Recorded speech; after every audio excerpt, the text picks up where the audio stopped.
The Walking Dead is known to have a couple of bad seasons, with many stating that it ran its course much before it actually ended. Some say it got bad after Rick left, some say it was bad after the All Out War arc, some even say it's been shit since the prison arc ended. I've actually been watching my entire life and was watching the show weekly since it started, but only one season made me stop coming back each week. Now if a die-hard fan like me drops off, then you know something was wrong. So today we're going to rank each season in this cute little tier list, and we're going to find out which season is actually the worst. No. He's hurt! Okay, shh. Hey, you look at me, you stay with me, you hear me? Shh, okay. I'm right here, Rick, you stay with me. The first episode of this show I would consider one of the best openings in television. Remember, that is just my opinion. But I say that just because this episode done such a great job hooking me in as a kid. And as a kid, it was very hard for me to, stick to TV shows and stuff because I had a very short attention span. And to this day, it's the only show which I consistently watched for over 10 years. And it's not just the first episode that's good, obviously. The following episodes in the city I'm also a big fan of, and I especially love the part where they use all the zombie blood and guts to disguise themselves. Like now it seems like just such a common trope, but back when I first saw it, it was such a fresh idea and I really liked it. And I also love how Rick is just thrust into this group and they've already got ongoing conflicts and stuff, and for the viewer we're slowly uncovering the full story alongside with Rick, which I really enjoyed. And I think that's one of the fundamental reasons for the whole show's success, is the story of Rick's survival and how close you feel to him as you started the apocalypse with him at the same time. Another big plus of this season is just how much the horror element shines. I mean, the whole hospital sequence is just amazing, and the zombies feel scary throughout this season. Like for example, they use bricks to break down doors, and you even see one climb at one point. Now obviously they don't stay in the city the entire season, they take the show to a little safe haven outside of the city. And the moment where Rick finally finds his family there is just hard not to get emotional over, and it's such a great moment from the show. And it also was the moment where it gave the character more purpose, to keep his family safe in this fallen world. Now my favourite part about the season, other than the pilot, has got to be the drama around Rick, Shane and Laurie. Now I'm a sucker for relationship drama like this, and this season I believe it's handled so well and it feels realistic, because later in the show, boy they have some unlikely matchups. Also really love that first initial zombie attack on the group, where it shows that even the group that's decently sized and got people looking out, it can still be overrun quite easily when they don't know what they're doing. You see, this is back when the show felt a bit more relatable, as we could put ourselves in the shoes of these characters a lot more. And yeah, making simple mistakes like this is what most people would actually be doing. The season being only 6 episodes long really does affect the score, I think, because the show didn't get a proper chance to flesh out this as a season, as it's a good introduction to the apocalypse. So I'd love to put this in A or S, but it just wouldn't feel right against the other seasons that's going to be there, so it's going to go into B tier. You expect me to believe that? What do I look like? I look like an idiot. I don't care what you believe.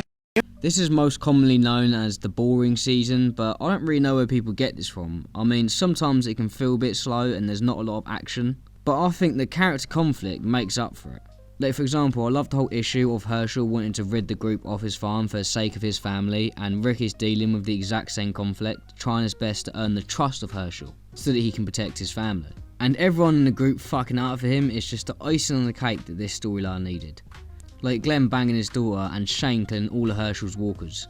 Speaking of Shane, this man right here was great this season. His development into this crazy cunt is honestly one of the best parts this season, and it's one of the rare times in the show where I feel like an arc was being handled with the idea of making it entertaining, and not just prolonging it for the payoff years later. I feel like the whole build up between Rick and Shane and that whole final confrontation out in the field was done very well. It really felt like the right time for the climax of that story. But yeah, I haven't really got too much to say about this season, as this is probably a season I've rewatched the least amount of times, but overall it's a decent follow up to season 1. So I'm going to plot this season into B tier 2, but just below it.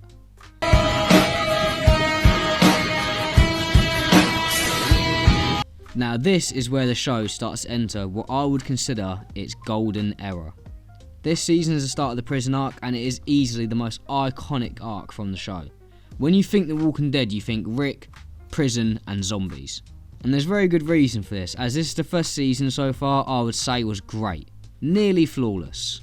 I just loved watching the small crew of survivors who at this point are still holding on to their humanity, have to fight like soldiers to clear this prison and make it home. And they almost had the exact same conflict as last season, but instead of Herschel and Rick, it's the prisoners and Rick. But luckily that potential repeated storyline is nipped in the bud fast. This is also the season where we get our first villain.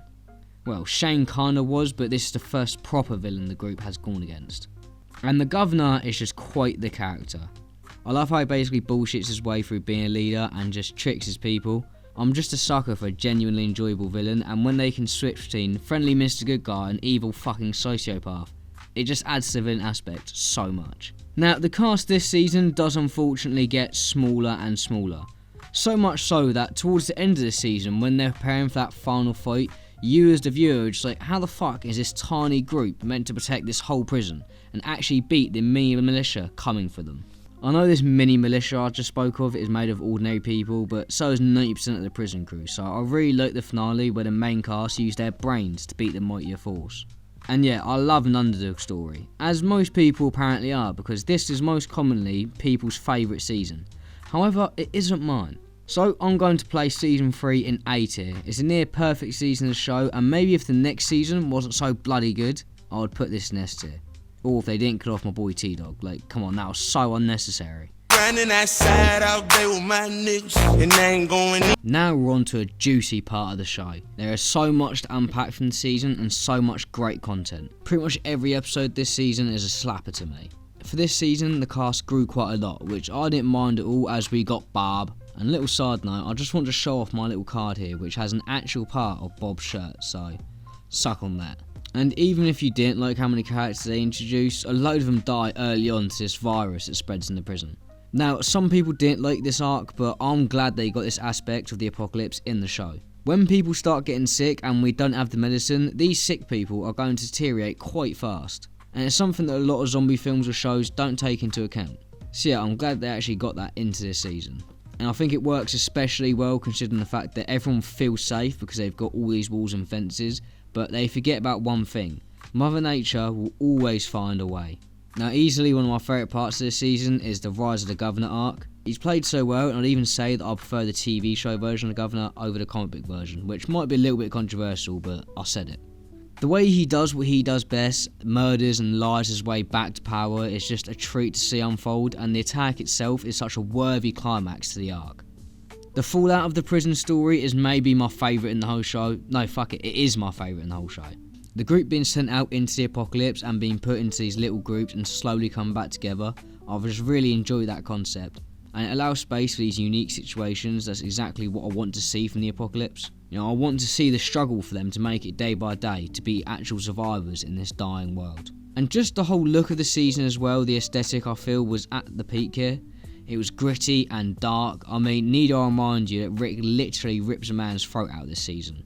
So yeah, this is very close to being the best season of the show, so this is definitely going in S tier. Hello? Hello? Just gonna put this here. Yep, done. Don't think I have any arguments here. No, but seriously, this season is my favourite. The group is finally all back together and we get the Terminus storyline, which is dark and brutal the entire way. All the hints at Morgan coming back at the end of the episodes was also a treat. When I was watching this as the show was airing, the excitement I felt each week to see those post-credit scenes just made me so fucking excited. And this is also a season where most of the characters had now fully crossed that line from being relatable everyday people to true survivors of the apocalypse. And I think this was the peak of the golden era for the show, but the biggest downside was losing Tyrese this season, who I also have a card for with this little shirt on. So, suck on that. But yeah, as I already said, season 5 is an absolute S tier season. Are not safe, not even fucking close. In fact, you are fucked. More fucked if you... Now this is the season where I say the golden era ended, but it's still within the golden era. This season is not as good as the two that came before it, but it's still very strong, and I especially love the way that our main crew come into Alexandria and basically show up the pussies that have been living there. And they show them how tough you've really got to be to survive in this new world. And with that, we saw Rick and his group become prominent figures within Alexandria, which I just felt was very fitting. And I loved when they had that big, massive zombie attack, and Rick just goes mental, and they all band together and save their home together. It's a real family moment. We get some other brilliant moments this season, like Morgan coming back and the introduction of other settlements. And I personally thought that the build up to Negan was done really well this season. I think if they'd just given us a proper ending rather than that fucking cliffhanger, then this season would actually be an S tier. But for that reason mainly, it's going to A tier. Now that you know we can follow your rules. Yes? I'd like to ask you if Daryl could stay. Not happening. This was the beginning of the end for a lot of people. This season still does have entertainment value. Negan is a blast to watch. I mean, I love all his moments where he's basically just bullying Rick. The massive difference between the strong man we've just grown to see being torn down is just, it's great TV. But this season is just a bit too slow paced for me, and I thought they focused too much on the meaningless plots, and a large chunk of the interest between Negan and Rick was lost here as they just dragged out for a bit too long, I feel. I also feel that killing Glenn and Abraham off and then just moving on straight away just really took away the impact of their deaths, and it would hit a lot harder if they had done it at the end of season 6. Overall, this was definitely a step in the wrong direction, but it still had enough moments for me to say that it's a decent season. So, it's going into C tier. Okay.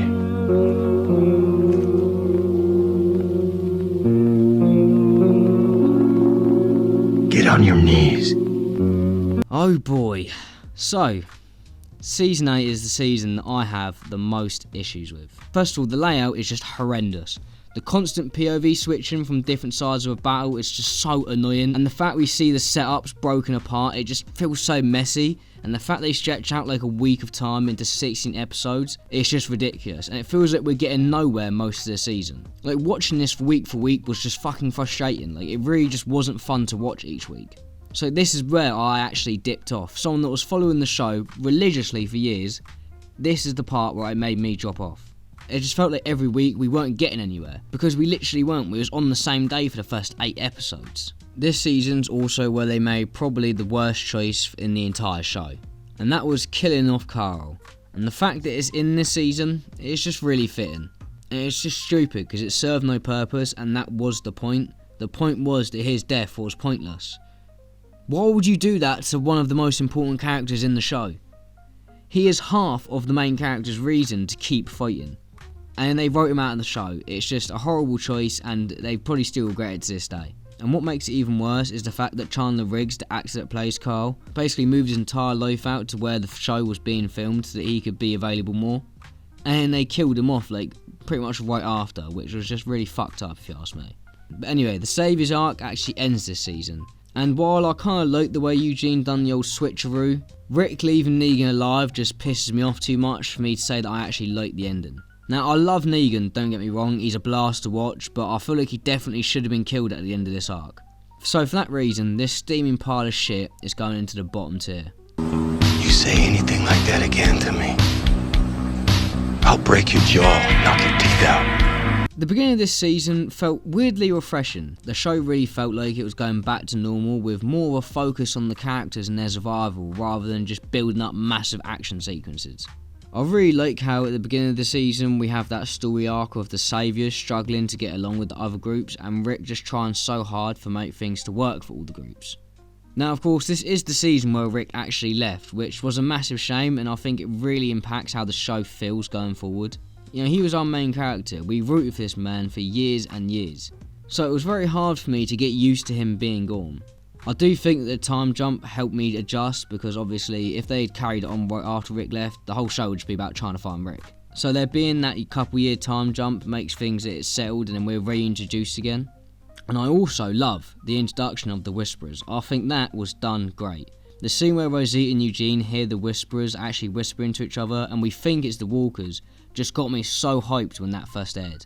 And just the overall look and aesthetic of this season really stood out to me like season 4, but in a different way. This season used a lot of fog and stuff, which was just really visually pleasing to watch. So season 9 goes up into A tier. Things went bad for you, things went bad for me. But you're not seeing things right. I don't blame you, what you've lost, what you've been through. You're not seeing things right, but you can't come back. I think that this season was actually very strong. The whole battle with the Whisperers I've really enjoyed. You know, I just think the Whisperers are such a unique enemy for the Walking Dead that it's just hard to not enjoy the seasons where they're in. And I do really like Negan's arc in this season. I know I said when I was ranking season 8 that he should have died there, and I do still think that, but I still think that this was one of the strong points of this season. I just feel like we got a lot of good development with him, and as much as I want to like him, obviously I'm never going to because of what he done to Glenn, but he's definitely redeemed slightly. And I actually like the fact this season's got those extra episodes on the end. I feel like it was a benefit to the show. As there's so many characters at this point, it feels like giving them more time is just really needed to fully appreciate them. But yeah, overall, really strong season. The Whisperer's arc is 100% better paced than the All Out War arc, and the whole climax I thought was just done great. And an honourable mention this season because Negan bangs Gross Alpha. So this one goes nicely into A tier.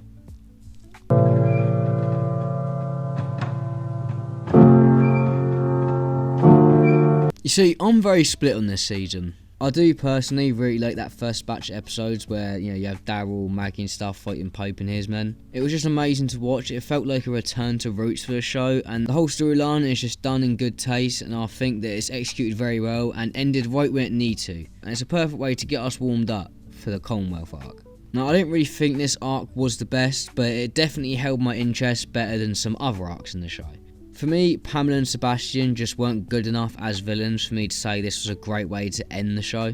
And I just found Sebastian so annoying, and I think that's meant to be the point, but his mother's meant to come in and be like the one to ignite the fear, but she just doesn't, so it's just an annoying bloke and a bird that I'm not really scared of. So for those reasons, season 11 is going into B tier. Well, that's all of the seasons ranked. So here's how our list looks, and yeah, as most would expect, we've got season 8 on the bottom. I think the season 8 is actually by far the worst season, and it's the only season where I'm actually going to skip it if I'm rewatching the show. It's just so horribly written and so badly paced that I can't get through it, and it is easily the worst season of The Walking Dead. But that will be all for this video. If you listen to me ramble on this whole time, then I greatly appreciate you. And if any of you thought I was wrong about any of my rankings, then I'm sure you'll let me know in the comments.